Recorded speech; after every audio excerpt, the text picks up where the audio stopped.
This is a special opportunity for me that Katie allowed me to have because to succeed in business, to do it alone is not much fun.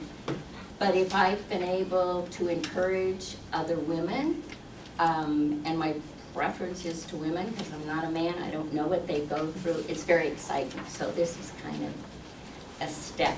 So I apologize for reading some of it, but I don't want to ramble, and I want to get some of the most important things. I suggest everyone, every once in a while, write an autobiography. Because sometimes, I'm a big journaler, so I like to write. Sometimes you think, oh my gosh, I don't do anything, nothing ever happens. And if you sit down and let your mind go and pen and paper, it's like, dang, I've done some pretty cool things. So, thank you again. Okay, life began in 1911 when my mother was born in Germany. I figure that's when I first started. My family came to America in about 1915. They all worked at knitting mills in Germany. At that time, there was silk stockings. So they worked in mills, made silk stockings. In about 1915, the company paid for my grandfather to come to America. So he worked here probably a year and a half, had to establish residency, and then he brought my grandmother, my mother, and her sister. So they came over on the boat. I'm sure because they were not affluent, they were probably on some of the bottom stories. So sometimes I think, oh my gosh, you know, the things that they had to go through. Okay, my mother graduated from 8th grade and started working at the mill. Women didn't go any farther than the 8th grade, and the knitting mill was where everybody went, basically a sweatshop. So she worked there. In 1929, the mill moved to Los Angeles, California. So again, they paid for the family to come over to California. And the place is right by Dodger Stadium. It was called Theme Hosiery, and years later they made it a private high school, and I think it was called Theme High School. So that's how she got from Germany to California. And then in 1939, she married my father. And in 1944, Judy Marie Fraunhofer was born. That's easy. So all while I was growing up, my family was very into formal education. And I was the only child, and I had 2 aunts that didn't have any children. So they'd come over and visit at different times, and I remember they'd take me into the bathroom and they'd say, okay, Judy, what do you want to be when you go to college? And you know, I want to pay for it. So the other aunt would visit, and she'd take me into the bathroom. What do you want to do in college? And you remember, I'm going to pay for it. So I remember as I grew up, I go, I am not going to be in the middle of these 2 women fighting for me. So, and basically at that time, the opportunities were secretary, a nurse, or a teacher. And none of those sound very exciting to me. So I was determined, no way was I going to go to high school. So in 1962, I married. I was 18 years old. And the next 10 years I spent raising my sons. I probably got the greatest education during that time. So though I didn't have a formal education before I got married, I got an education at that time. During those years, I was a stay-at-home mom, but I always found extra jobs. My husband had he was a fireman. He had a good job, but it was always like, I wanted to make a little extra money. So we lived in Rancho Cucamonga, and at that time it was very rural and a lot of egg ranches. So I got a job vaccinating baby chickens. My father thought it was terrible. I liked being involved in it. So these were chickens, eggs that were incubated in this facility, and soon as they hatched, they were vaccinated against cancer, which I always thought, that's an interesting thing. So the cockerels, which were the boys, they went to Lion Country Safari as food. And all the little girls went to chicken farms. It was interesting. It was interesting, and again, my family thinking that formal education. But this is what I loved. I loved being with the animals. I loved being with other women, and we were working great jobs. Sometimes I worked for a company that handed out the yellow pages. I was a PTA president. I was a Boy Scout leader. I was a president of a Christian business women's organization. I had an awesome garden. In fact, we had 5 acres. So everything I grew, I fed to the family. That was great. During that time, I went to a church, and one of the young men said, you know, you need to go to school. It'd probably be good for you. You have a lot to give. You need to go to school. And I was very close to Chaffee College. So it came a couple years or a couple semesters, and he'd say, well, did you register? No. Because I was scared to death. At that time, I was probably late 30s. And going to school, which school was a tough thing. So anyway, I thought, I am not going to go to church one more time and have him tell me. So I went and signed up, and I went to Chaffee, and I got an associate. I took some business classes. I took some psychology classes. I loved it. I loved the experience. Okay, so we had 5 acres. I had a family recipe for applesauce. And I thought, we had free water. Water was not an issue. I am going to plant apple trees. Graber Olive had a canning facility in Ontario. So I was going to raise my own apples. I'm going to make my own applesauce, and I'm going to market it. So I got in touch with some students at Cal Poly to ask me about apples, what would grow in the area. I had taken the business class, and my kids were very involved in their youth group. So I go, hey, to make a good business thing, I will hire the kids to plant the trees, and then I will donate the money to the church so they can go to camp, and I have a tax write-off. So I go, wow, that's gonna work. So that was great. It was great fun planting these apple trees.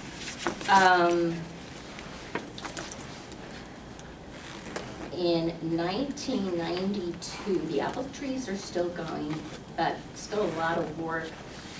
In 1992, I had a friend, and she did some light catering basically out of her home. So she said, hey, there's a lot of people at the church that want catering, so why don't we cater for them at the church? So we catered weddings, birthday parties, and we made it kind of a free will donation, which most of them did not donate. So after a couple years, we thought, you know, doing this for free is really not fun anymore. So we started GJ's Custom Catering, and I had an acquaintance that had a pizza kitchen. So I realized you had to work out of a health permitted facility. So basically this pizza kitchen, his business was in the evening.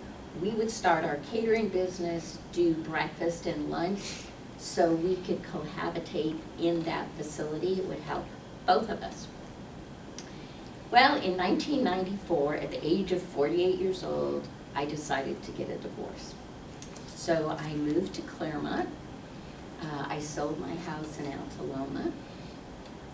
I started dating a gentleman, and he had been involved in house moving. So we found out that the consortium, in fact, I've got some pictures back there, the consortium had 3 houses that they wanted to move. 2 of them were on 12th Street, apartment, and 1 of them was on 11th Street.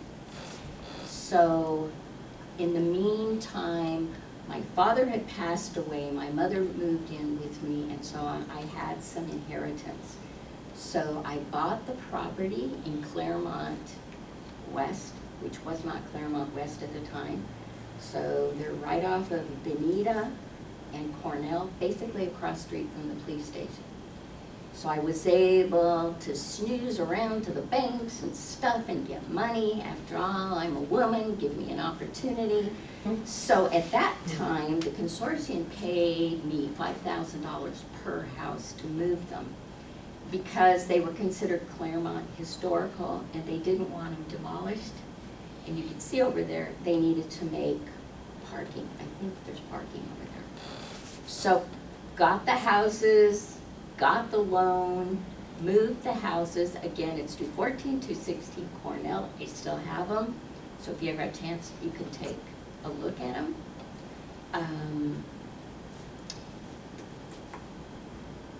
Okay, move the houses. Decided that the catering business, I had, from the pizza kitchen, I moved to the Masonic Lodge, which is on 8th Street off of Indian Hill, right by Memorial Park. So I was there for a while, and then my business got larger, and I moved up to 12th Street, the Women's Club. So I was there for quite a few years. In the meantime, it became Catering by Judy. My partner, GJ's Catering, opened up her own catering business. What happens, and it's a little bit different now, but at that time, you could pretty much move in a nonprofit to start a business. As time progressed, it really was not the thing the city of Claremont wanted. So a letter was sent to me that, and the Women's Club, that I could not run a commercial business out of the Women's Club. So I thought, I am not going to cause problems to the Women's Club because they have been so supportive.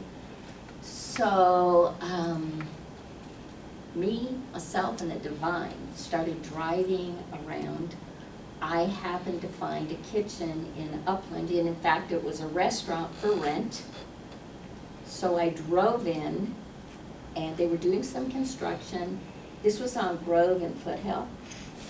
And I drove in and I saw that they had a nice kitchen. So I called the landlord and I said, you know, I'm an off-premise caterer, which means I cook in the kitchen, I deliver my food, I don't need a banquet room. Would you consider renting that kitchen? So we negotiated. They cut off the rest of the facility and I got the kitchen. So I had that business for about 6 or 7 years. And then I was doing a little bit of work for Upland School District and Montclair School District, basically off-premise, in that they would call, Judy, we're having a teachers meeting, would you make sandwiches or something and deliver them? And so that was the majority of my business. Again, I had been divorced. I had received quite a bit of alimony, so I didn't need a full-time job. So San Bernardino School District, special ed, approached me and said, we're opening a new building in Rancho, and we want you to be the exclusive caterer. Okay, so I had to compete with all the well-known caterers that I was very envious of. But I thought, hey, what do I got to lose? So we had tastings, I had to do a business plan, and again, now I had to get a permanent kitchen that was health permitted, certified. Nonprofits cannot be certified. It's a whole different ballgame. So I did the tasting. People were saying, hey Judy, you don't know anything about tasting. Either they'll say yes or no. So the president of the school district called me in, and I knew he was going to tell me I didn't get the job. It was all right. So he said, well, Judy, we've decided to hire you. Okay. He says, do you know how much work you're going to be having? I had been bringing in probably gross $35,000 a year. So net was maybe 15. So I said, well, Judy, you're going to be having a $150,000 a year PO number. He said, you know, that means we guarantee you $150,000 a year. Could be more, but that's it. So I said, okay. So I signed the contract. I walked out of the building and excuse my language, but I said, oh shit, this is a lot of food. So we fed, the facility held 300. So we basically fed 300 a day. A large building that had screens so it could be closed. Sometimes we had 5 different menus, 2 meals a day. So we were cooking 300 people 5 days a week. So the weddings and everything kind of went on. I was having a ball. I was making more money than I had ever seen, and our expenses were down. I had a sailboat in Mexico. My partner at that time had an airplane. We flew all over the place. Again, I got married at 18 years old, so this was my time to fly. So we did that. It was very much fun. What people I fed was basically faculty. So this building was for faculty when they'd have seminars for teachers or counselors. They provided lunch so they could stay at the meeting, eat. They didn't have to leave for lunch. So that was great. That was great. So in 2002, well, it was probably years before that, Doug and I started dating. Most of you know Doug McGoon. So he and I started dating. What happened is he was on the planning commission, and when I was moving the houses, he was the city official that I was interacting with. So we kind of knew each other. He was very supportive. I thought he's a very nice man. He bought a house across the street from the Women's Club when I was catering there. That's basically how we got to know each other. So in 2002, we got married. I said if I ever get married again, I'm going to be married by an Indian shaman. I'm going to be barefoot. I'm going to be married by water. Of course, my kids thought I was crazy, but that's all right. I pay my own bills. So I lived on a house on Indian Hill. I rented the whole thing out to women, and it had a back house. So the woman from the back house said to me, you know, my father's coming to visit me. You know, my father's an Indian shaman. He lives in Four Corners on a Ute reservation. So he came and talked to me, and so we started planning the wedding. And as he's talking to me, Doug comes in, and he was definitely the very stoic Indian square chin. So Doug left and he said, and tell me, Judy, when this man you're marrying is running all over the place, You know, he's very hyper, he's very active. How are you going to keep your stability? And I said, I'm a Pisces, I take lots of baths. And he said, keep taking lots of baths. So water is my serenity. So, okay, so Doug and I got married. It was a beautiful ceremony. I had closed the catering business, decided now I married a rich man. Of course, we're still looking for him. And I would just stay home. At that time, I was probably early 60s. And I was bored. And so I decided I'd join Curves. And Curves for Women was a exercise facility in Claremont. It had just opened.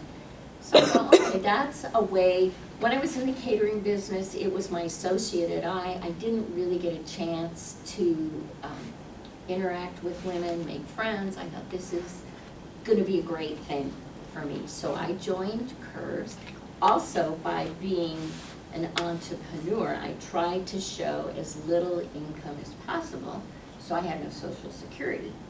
So when I started working to Curves, I said, do you pay Social Security? They said, absolutely, because I had read enough, if I'm gonna get Medicare, I need at least 40 orders. This is looking at the business thing besides having fun and following your passion. So I go, okay, I will not get money, but at least I will have Medicare because my insurance was very, very, very expensive. I think it was $500 a month. So they said, fine. So I worked for Curves. I ended up working there for 7 years. What do you mean by move? Like Pick them up and move them. All of them we moved. I moved 3 by myself, and Doug and I moved 3. Pick them up. They put lights on them in the middle of the night. You see them wandering down the road. The whole And property then- yourself. For the whole house. A wide load on the back of it. Absolutely. Because these houses were in areas that the colleges need parking. And they didn't want to demolish them, so they offered them in the Courier. At that time, the first one was $5,000, the Mary Beer, I had to pay $1. Wow. So basically what they do, they get a saw, they're all raised foundations, so they cut around the foundation, they jack it up, and it opens like a zipper. It's amazing. It's awesome. So, okay, we moved the Mary Bière. I'm doing... Where did you move it to? 3 of them, the ones I told you, are in Claremont West. So, like property that you had, or? I purchased it during Okay, that to- time. Yes, okay, I purchased it. I put those houses on it.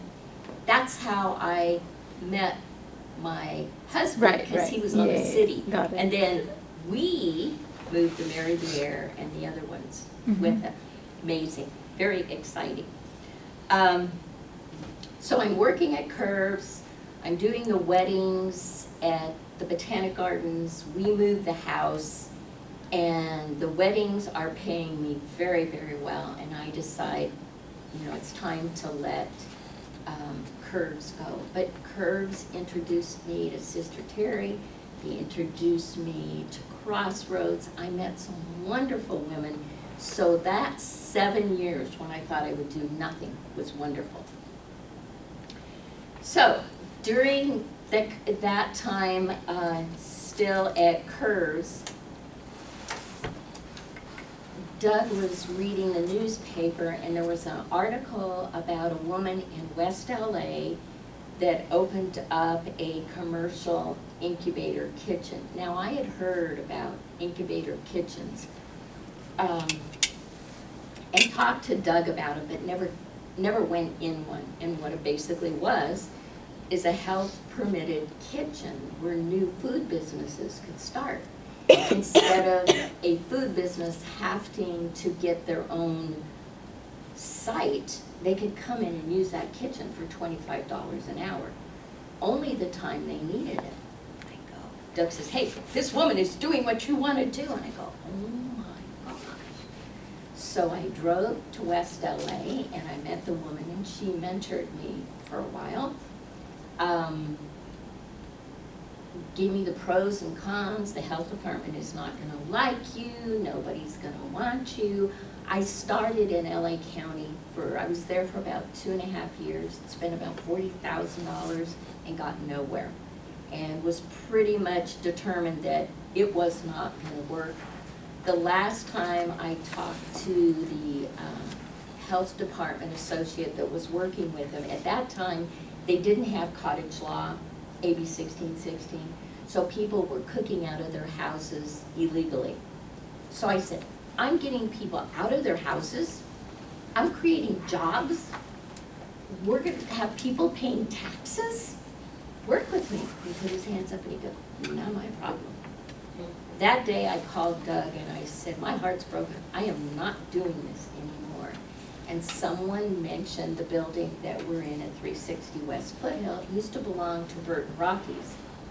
So I knew the realtor, I walked over there, she showed me the building, and I said, you know, I think this is going to work.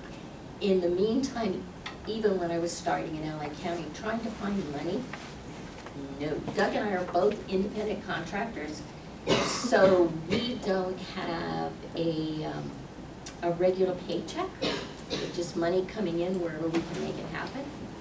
So I had the banks that had loaned me the money for all these houses, which were successful, and they wouldn't even talk to me about starting a business, especially in food. Restaurants are the first businesses that go under. So 2 of my sons are firemen. My ex-husband was a fireman. I still belong to the credit union. So I called the credit union. I said, do you make business loans? Oh, absolutely. So I got, okay, if they're gonna look to my debt to income issue, they're gonna say, no way. So I've got some pictures back there. I just put together a portfolio of all the things I've done. Boy Scout leader, PTA leader, whatever I did, I put it in a package and I thought, I'm gonna sell them on what I do. So I went to the credit union. I had pictures, I had newspaper articles when I moved the houses. I had newspaper articles when I was the president of Crossroads. I was gonna wow them, and it worked. They loaned me close to $500,000. Now, I have the houses that I moved the first time, and that was what they were able to loan the money on. So to me, real estate is what worked for me. Often it's hard to first get into it. I had a small inheritance. I had some money that allowed me to get into real estate. So real estate is what gave me the credential, basically, to borrow the money, because I didn't have the steady income. So we opened up Foothill Kitchens in 2012. And they say a business in California, if you could break even in between 3 to 5 years, that's pretty good. And probably a year ago, I didn't think we were gonna make it. And I thought, I'm not gonna lose my home. I'm too old to start all over again. The credit union got together with me again. We sat at the table. They worked out things. They said, Judy, we'll give you this. We'll help you for 1 more year. If it doesn't make, you gotta close it. At that moment, at that time, it just took out. Now we've got close to 18 businesses. I signed up 3 new businesses last Thursday. The health department requires me to have the storage, and those of you who've worked at the kitchen see the storage. When my storage is filled up, I can have no more clients. I did not know that when I started the kitchen. So if I'm at the point of breaking even, I have to have more space. So we just set in a negotiation for this is a secret, the tanning salon next door. That will give me an extra 1,200 square feet for storage. Sinfully Sweet Candy Apples is Laverne. They're closing their retail. They're coming over to us. In October, they do 27,000 candy apples. They deliver them to Disneyland. They do most of the fundraisers in Chino School District. It's like So I have to get the space so I can increase the business. It's exciting. Again, I'm 71 years old. You think, what the hell are you doing at that age? I love it. I look at my peers and they're happy doing what they are, but I would be bored to death. I don't see myself ever retiring. If I can get the financial things working, I'd like to do things like this.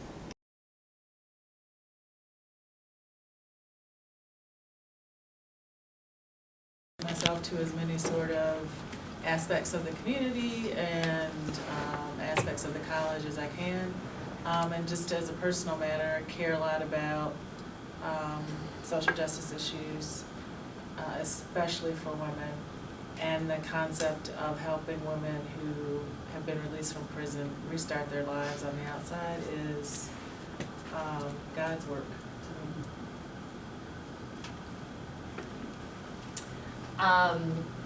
So I'm here, I guess, in part because of all of the other things that we're doing together. The Fall Fruit from Rising Women business has, I think, been quite successful, and the ideas we talked about a year ago was that we wanted to expand, we wanted it to serve formerly incarcerated women and Crossroads women and Crossroads graduates even more than it was. And the idea that Katie really came up with was the Social Entrepreneurs Academy, and I'm just so proud of what of this pilot program and how it's worked out, and I'm hoping that we can continue to do this. I think the success is due to all the amazing people that have participated in it this time, and also to, you know, Katie's vision and leadership. I really, if those of you who know me, it's hard to do this, but I actually let go on this one. And Katie, yes indeed, and Katie took the reins, and I could not be prouder.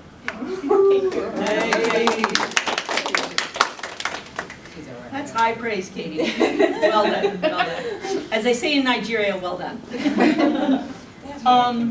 I'm here because I got an email a few days ago while I was in Northern Ireland asking if I would be part of this panel, which I am thrilled to be part of this panel because I know too many people who are participating not to be here. I'm just glad to be here, and I can't say much more than that because it's midnight for me, so I'm just trying to be here. I love that. And I'm Lisa Watson, and actually this is my second week part-time, so I'm just getting to know Scripps, and have the wonderful opportunity to be the founding director of the LASPA Center. So, but prior to coming here, I ran an organization called the Downtown Women's Center, which is located in the Skid Row area of Los Angeles, and had an opportunity to open up 2 social enterprises, and studied social enterprises, got a fellowship through the Durfee Foundation, and took 2 years to study social enterprises, and kind of went around the world and looked at different social enterprises, and before I developed the 2, and helped found the Social Enterprise Alliance in Los Angeles. So this is something deep to my heart, because I think it actually has a very valuable social impact in our society. There are more social enterprises that we can develop. London, for example, has 400 of them, and that's really how they work to help the homeless individuals, is by developing, they see it as a solution to ending homelessness. Hello, my name is Cheryl Sellers. My mission in this lifetime is to create, design, and market shoes for women who have size 10 and above. I personally wear a size 12. I am tired of walking into stores and going down looking for shoes and finding purple and chartreuse polka dots. My father, growing up, always told me every great building needs a good foundation. Well, if I'm a great building, I need good foundations.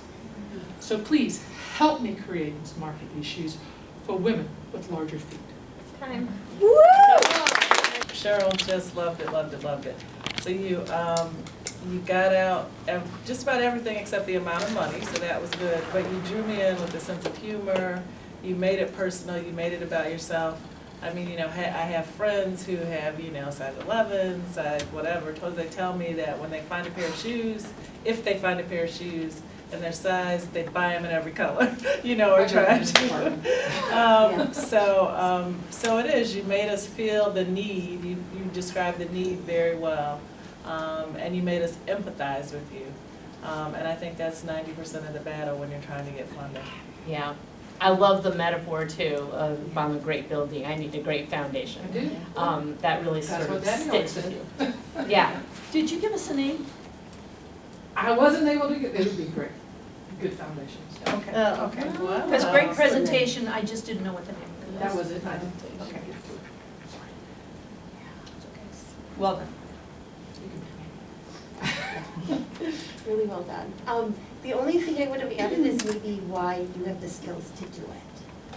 Like what makes, except that you have larger feet, but like what makes you have the experience, right? Like how do I trust you to be a shoe builder? Do you have any experience over making a pair of shoes? No, I don't, but you know what, I No, can but learn. I mean, but you Or have shoe experience importer. wearing them, like you said, and you did a great job explaining that. Hello, my name is Elizabeth, and I'm here with my company, Sleeper Dogs, that makes and creates comfy beds for dogs that shiver. Who shivers? Small chihuahuas, anything that's too small to have hair on it, right? So my friend has a dog that shivers all the time, making tunnels through the beds, making a mess with all the blankets.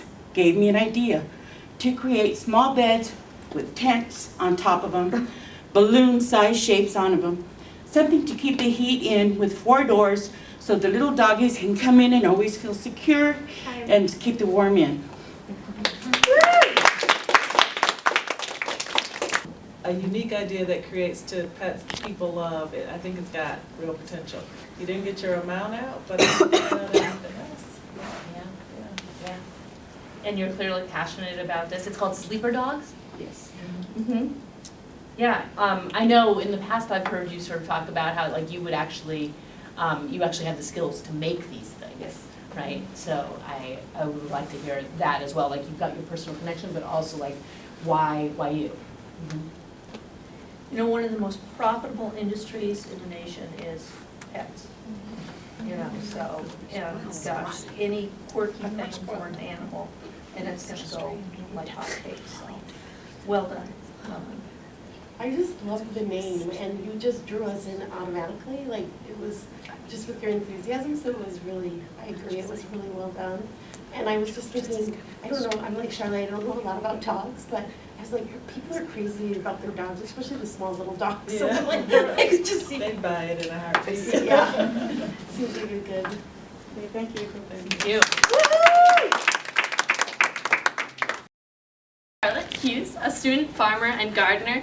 I grew up in North Minneapolis, a community that suffers from high rates of gang violence, where only 48% of youth graduate from high school. Using my experience working in organic farms and baking in restaurants, my dream is to create a safe space that provides training and job experience for these youth. And so I'm starting up Northern Loaves, a social enterprise that provides training and job experience to youth while using fresh ingredients from our local community garden to make delicious artisan breads. I'm asking for $50,000 to build our commercial kitchen. Excellent. So you identified the problem, you identified the solution, you identified your connection to like why you're interested in this. Great idea, by the way, and it folds in a couple of things with community gardens and the work experience your project does for the youth, and so I thought it was really great. Yeah, me too, and you're clearly passionate, you drew us in, I love the idea, I'm kind of an easy sell on this. But I also think you gotta ask for more than $50,000 to build a commercial kitchen. Yeah. I'm just knowing what I know, you can get a stove for that. Yes. I would only suggest that you know it, because you were trying to get the time in, everything that you had written down, and so I think it was a little too fast. But a great idea, definitely a love behind the whole thing. So, very good. Yeah, are you gonna do it? No, I thought your presentation was great, I thought it was a really good idea. I was already thinking of, no, you don't need to build a commercial kitchen, there's some great people doing good work, you can borrow LA Kitchen, or, there's already good work being done that you can partner with, so, but I think it's a good I just really love the concept, and you did a really good job. Thank you. Hi, my name is Cheryl. Have you ever thought about throwing in the towel or giving up on life? Here at Enter, which is our equine nurturing therapeutic enhanced ranch, we help you put the pieces of your lives back together again by offering you conventional therapy and rehabilitation along with equine therapy. So if you're ready to take back control of your life, call us at 1-800-123-6867. That's 1-800-ENTER. Come to Enter, where you know you may come broken, but you leave whole. I want to hire you to be like my marketer, and you did a great job. I mean, that was an excellent marketing campaign. But not only that, you got most of your message out. We don't know how much you want. We don't necessarily know your personal connection, but what you said was, look, you clearly had a passion about helping people. You want to help make people whole, and that'll just stick with me, right? I don't know if I need to know much else, because that will stick with me, as well as the number, because it was Enter at the end. It was really well done, very creative, and just lovely. Yeah, I agree. And incredibly well presented. It clearly took practice and focus, so wonderful. What is equine therapy? It's actually what it is that, because you know what it said is that horses actually mirror what a person is going through. Yeah. It's like with horses, what you see on the outside is what they actually feel on the inside. Because a lot of times, like, people have been through traumatic experiences, and they really aren't in contact with that or connection with that. And they actually have branches where they actually have horse as part of their therapeutic recovery process. Okay. And one of the things that I read up on is that what they do is that they take 10 or 15 people and put them in a big arena. And they'll take the horses and put them out there. And you don't actually go to the horse actually picks a person. Yeah. Because they have a connection with that person. All right, that's I awesome. was Now I'm familiar, even yeah, more, that's right. so maybe So just like a was- sentence of saying, I don't know, maybe everybody else in the room didn't know what that was. So. Well, that was going to be my comment, Yeah. is it's very creative, very well put together. Presentation was excellent. But if I didn't know what equine meant, I wouldn't know what this was True about. that, So I you guess. need to put in the word horse. That's all you need, horse. You don't have to go into all the explanation of what it is, but just so a person would understand, what's this equine? Very cool. Very good. Yeah, I really liked your question, that you asked a question at the beginning, because it drew you right in. And so I think that was the first time we had someone that used a question format. And sometimes that works and sometimes it doesn't, but it really worked for you. So I thought that was just well done and I love the enthusiasm. So hi, I'm Sarah. As a rising second year at Scripps, I've already found out that textbooks are really expensive. And often in the frenzy of our first year of college, people turn to the Huntling, the expensive alternative to something that I think could be lessened with Textbook Connect, which would be a platform for current students to circulate textbooks that are already on campus, to list, sell, trade, bargain, barter, the whole shenanigan, through an efficient database to do that. And with my team of web designers, I'm asking for $16,000 to do so. Thank you.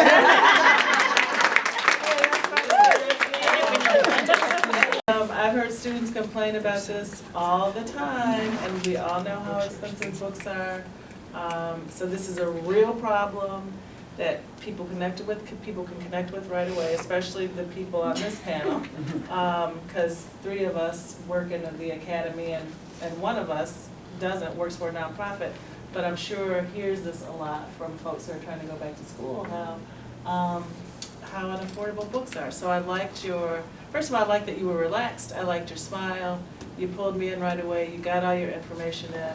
And I also like that you sort of beat the buzzer. I mean, it was a little bit, but you still got it in and you snuck it in. I'm like, sometimes a girl has to do what she has to do. I like that.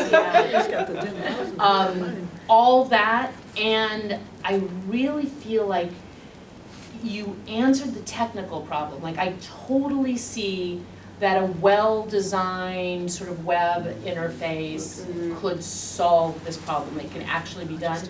And I often have to resell books that, you know, because there are people who come by to try it. That secondary book market is terrible.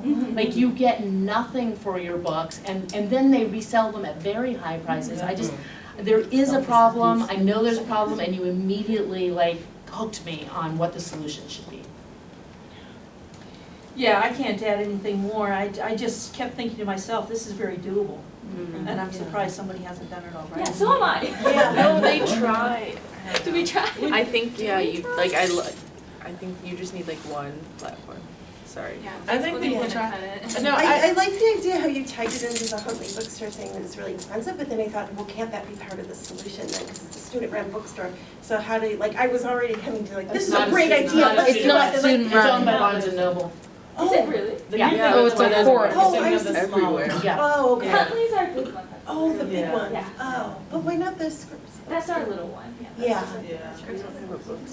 Yeah, we have a little bookstore. So, yeah, but I think there's like a lobby. When people try to do this, a big Yes. lobby comes down and makes it as hard as They make possible so to much do it. money. I've seen it happen, and all kinds of people start pulling all kinds of rules out of their back pockets that you never heard of. But we should talk.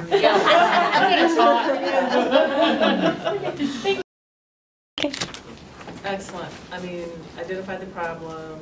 I can't say your first name, but you'll spell it for me later. Sana, sorry. Identified the problem, identified your connection to the problem. I got the sense that this was about helping the women in India as well. I mean, you didn't say a lot about that, but you got the women part in.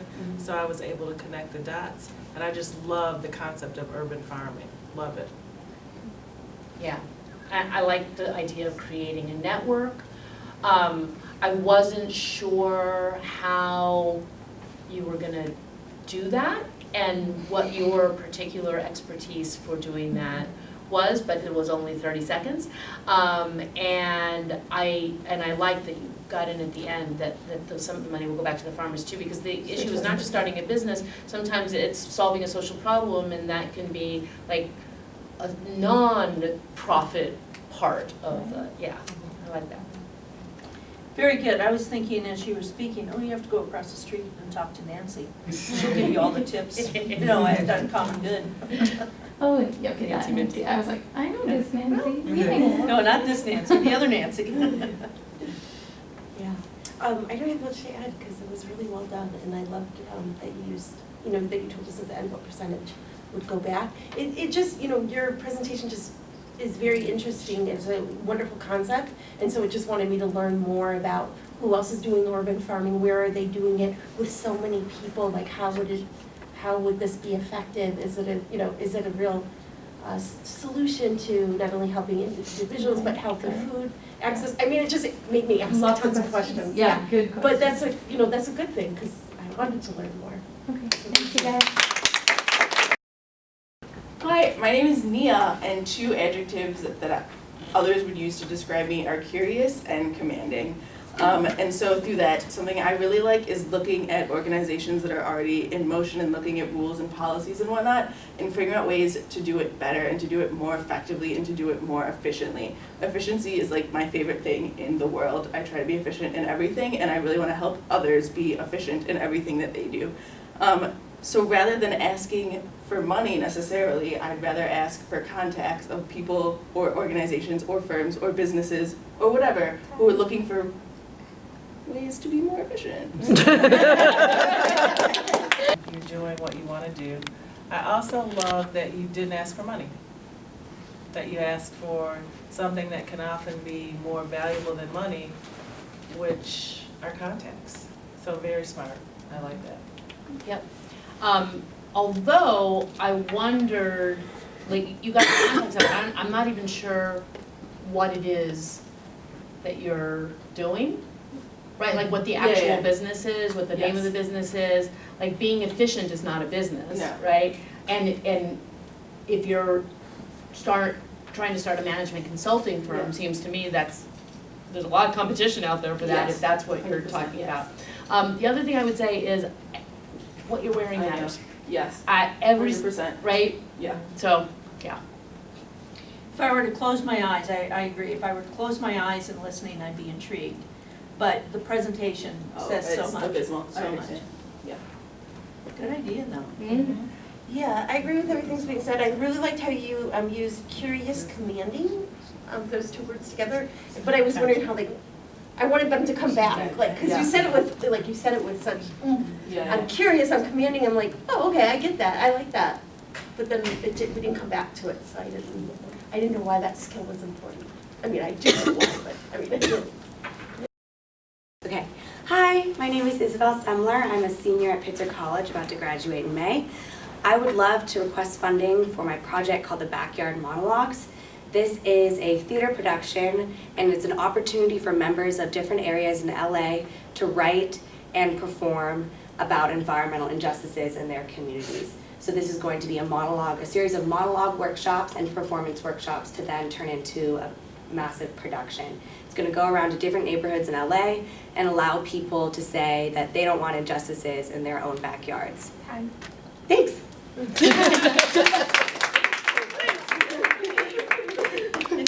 The way you connected with the group, I thought you got your business purpose, the description of your business, the business purpose out pretty quickly. And I don't know, I think something was lost though in the translation. I'm not sure what it was. It wasn't necessarily your enthusiasm, because you were enthusiastic, but that sort of the passion behind it, for me, was a little bit, could have been more of that. Okay.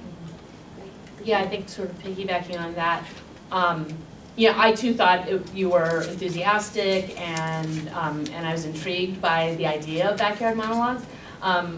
One, I wasn't sure whether it was, you described this like big production at the end, whether it was about one production or if it was about this ongoing thing, if it was about giving, building community, or if it was about getting ideas out. And lastly, and this is connected to what you were saying, I guess I wondered why you.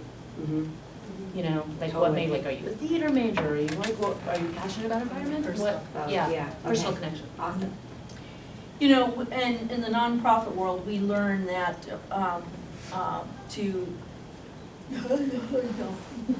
we learn to have a 2-minute talk ready, an elevator talk, okay? Because that's about all the time you're going to have to hook someone in, all right? So you were very smooth, you were very clear, and I wanted to know more. So you would have hooked me just with your 30 seconds. Yeah, maybe starting with what the need is. Right? Nice. Okay. And just describing why this is needed. So the need and then why need. Yeah, And I the think need that and then why would need. help Thank you. Yeah, but it was. And the personal. Yeah. I mean, and I also wanted to know, how much money do you need? I So I was definitely interested, because I was like, oh, I wouldn't have to check costs. Yeah. But for 30 seconds, you put a lot, I know. you raised questions. Yeah. Great. Yeah. Cool. Thank you so much. Great stuff. Hi, my name's Maureen. I'm a full-figured woman with a company called Sexy Plus. If you're like me, you've gone into shops and you feel like the clothes are made by Omar the tent maker, dowdy and plain. I have 20 years experience of sewing, so what I've done is I've taken my sewing experience and moved it into designing. I feel all women should be able to feel sexy and feel good about themselves. Come into my shop. Let me create a masterpiece and make you walk out feeling like a champ. $10,000 would get this machines. So I thought that was excellent. So you came out, you dressed the part, you hooked us right from the beginning, and you sold, I think you got your whole pitch out, right? You even got Just except for the total amount of what I was going to use it for. Yep, you got the amount that you wanted, and I love the fact that you used humor to talk about something that's sometimes difficult to talk about, right? So, because of the way we treat body image in this country. So your use of humor to pull us in, I thought was excellent. Thank you. Yeah, you just made me smile the whole time. I really, I felt good listening to you, and it made me want to give money. That's a good thing. Yeah. And I just want to know, were you looking at me all the time because of full figure or sexy? Which one? Amazing. Well done. Thank you. Yeah, I was like ready to shop at your store. So I thought you did an excellent job, and I really can't add any more than what's already said. It was really well done. Hi, my name is Jackie, and my project is School Clothes for All. I grew up in the inner city, and my pet family was poor. Needless to say, clothing was the least of their concerns. But as a school-age child, I got teased and bullied, and I believe that kept me unfocused in school.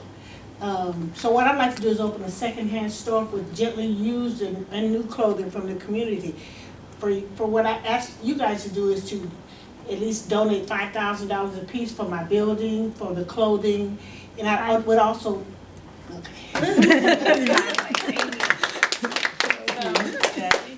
So first of all, I want to commend you on not using notes because you said you were nervous and it would have been easier to take your notes up and just read from your notes. So congratulations for not doing that.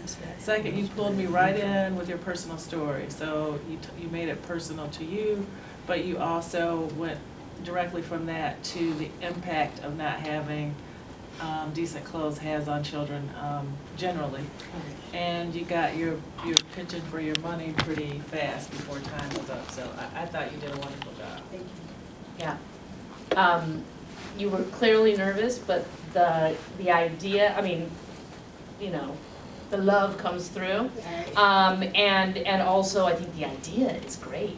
It's great. And I have some other ideas for how you might be able to do this. I love it. She wants clothes too. No, I'll give you clothes too, but gently used, lovingly used.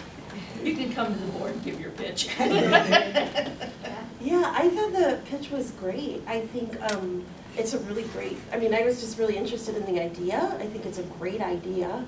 I think if you had a longer time just talking about statistically how many children are living in poverty and the huge need that there is for the clothing. At first I thought you were going to pitch like a line of uniforms or something. I don't know. But your idea was so much better. Because, you know, I thought about that too, but then they start wearing the more expensive shoes and you're still singled out. Even with school uniforms, Right. so. Yeah. Thank Okay, years ago I was in school for cosmetology, so I was able to see and create hair, nails, and fashion. What I'd like to do is get some funding from each of you for about $25,000 a piece. That way I can get my equipment that is all up to date. I need housing or building. I wanted to know what that is, but unfortunately time ran out and you couldn't really get to it. I want to blend in communities is what, you know. What is the name of the business? I want to say like some like blended cuts. Oh. I like that. Because I think you're right, there's a way in which like hair becomes There's a stigma. incredibly symbolic of difference, right? More than church. Yep. More than church. Very nice. Oh, Two more. I mean, blended, things are going through my mind at this point. Just a little more, you know what you want, but you need to be comfortable enough to share that. The nervousness obviously had you tongue-tied with ums and that. Yeah. But you have passion for what you want to do, and you want to rely on that. Yeah, you could definitely hear the passion. That's why I wanted to hear more. And I really like if you started with from a community approach, because I think you would even pull people in, because I think that's a really great idea.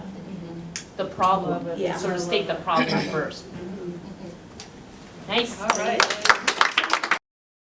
Hello, my name is Margot, and I once worked in a company in Rancho Cucamonga in a factory where there was no water, no way to get your meals out. So my goal was to create a business to take cold food lunches, and the business is called, the name of the lunches is Whole Kit and Caboodle, and I will be taking those meals inside Rancho Cucamonga factories to feed the hard-working employees, and I'm just asking for $5,000 from each one of you.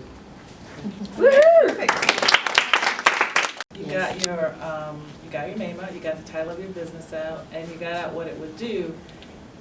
You didn't have time to tell us why you want to do this. Like what makes you want to start this business? It wasn't enough time. Yeah, I know. But you got me hooked. Right, you got me hooked. So I was just so sad that the quick 30 seconds ran out because you really got me hooked and you based it on your own personal experience too, of having worked in a factory before. Yeah. So I know from previous discussions about this that it's about providing affordable lunches, right, to people, like not just access to something to eat in those factories, but like something affordable. And so I wanted to sort of hear more about that sort of vision and how you're going to, like why you are capable of providing this kind of service, and in what way, yeah. Yeah, I had the advantage of God, I can't talk, it's midnight, it's after midnight. I've had the advantage of you talking to me about this before, so I knew much more. And I'm very excited about the possibility, I think it's a great idea, but if I didn't know, it wasn't clear. You're giving these meals away to people, that's very generous of you. Oh, small food was $5 or $7. Oh, Ah. okay. Yeah, I was wondering if it was a free meal service or if you were going to be charging, and I assumed you had a love for food. But the thing I really liked was you were just a great presenter too. You had good eye contact and kept everybody engaged. And I thought that was really wonderful. So I'd love for us to have that 3 minutes instead of 30 seconds. Yeah. Yay,